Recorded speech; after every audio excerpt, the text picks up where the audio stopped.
What is going on, everybody? Welcome back to the channel. Aftersound here, bringing you Splinterlands content every single day. We also stream right here on this channel as well as on Twitch, so make sure you come by and say hello. This video is also brought to you by my music, which is available anywhere you stream music under the name Aftersound, and I do have a new song out recently called Dreamin' the Deep Source Remix, so check it out. Let me know what you think, and I appreciate the support.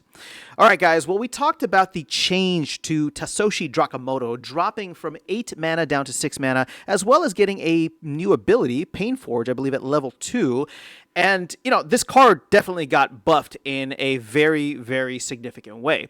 But what I wanted to come and check out was how effective has it been at burning vouchers? And the sad story around this is that it has not been very effective. So this came out in June, right? It was the June card, and we're going roughly every 3 months. So as of like early August, we're not quite 2 months into this yet, but we'll just say like a month and a half, which means we're at the halfway mark, right? For the 1.5 month mark. So halfway. Now, where do we need to be in order to burn the appropriate amount of vouchers over the course of roughly 90 days? Well, 40,000 vouchers per day, first times 90 days is roughly 3.6 million vouchers. And halfway through that will be 1.8 million. And as you can see here, vouchers spent on this card have not even crossed 1.4 million. So we are lagging behind. And more importantly, if you look at the historical kind of context and historical trends with this, most of the time, everything is very front heavy, right? We've seen it with all the other cards in the past where things get very front heavy and then it peters out over time.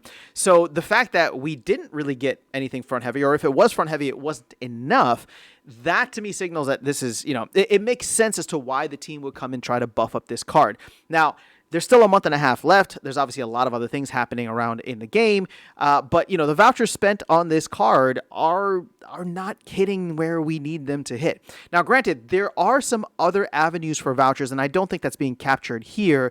And what I'm talking about specifically is like the pickle card, right, as well as the arcanes and black foils, I think, for Tasoshi when that does come around. And so in order to get the fortune draws, in order to get the auction marks, I forgot which one is which, or I forgot which one requires vouchers. They might actually both require vouchers. But either way, that's besides the point. We are seeing vouchers get burned and used in other areas. So maybe, on the whole, net, we're going to be okay, or at least close.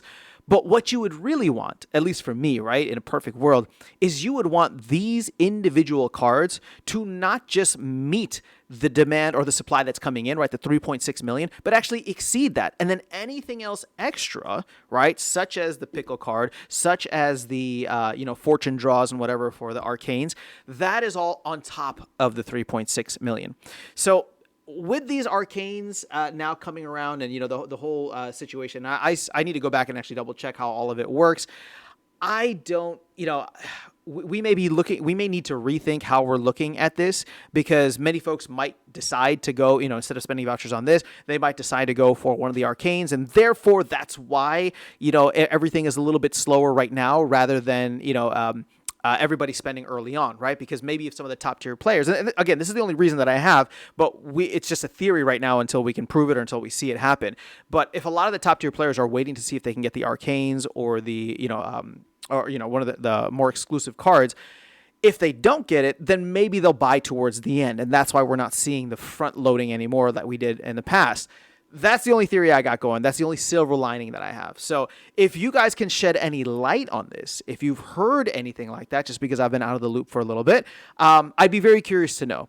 So as it stands right now, we are lagging behind, although I'm hoping that as time goes on and we see the, we see the way that the arcanes play out with the black foil arcanes and the gold foil arcanes, fortune draws, and auction marks, my hope is that we will see more vouchers get burned, or we will see people come back and purchase this card, just the regular foil versions of the card with vouchers. But, this whole thing with a bunch of new foils has really reshaped the card economy. And, I'll give a shout out to Tails here, because I think he identified it early on, and I'm sure he's talked about it a lot. At least he's talked about it a lot to me, and I know I've heard him talk about it during our live streams. But the card economy for Splinterlands is so fundamentally different for Conclave Arcana and beyond, right? Because we're going to see this with the new reward cards that come out, with any promo cards, with any other sets. So it's going to be interesting to see how this plays out. But just to keep things within the scope of this video,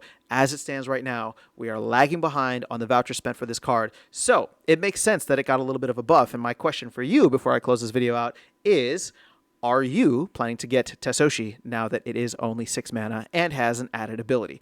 Or are you going to pass on it? Let me know in the comments below. That's all I got for you guys. I'll catch you all in the next one and see you around the game. Take care.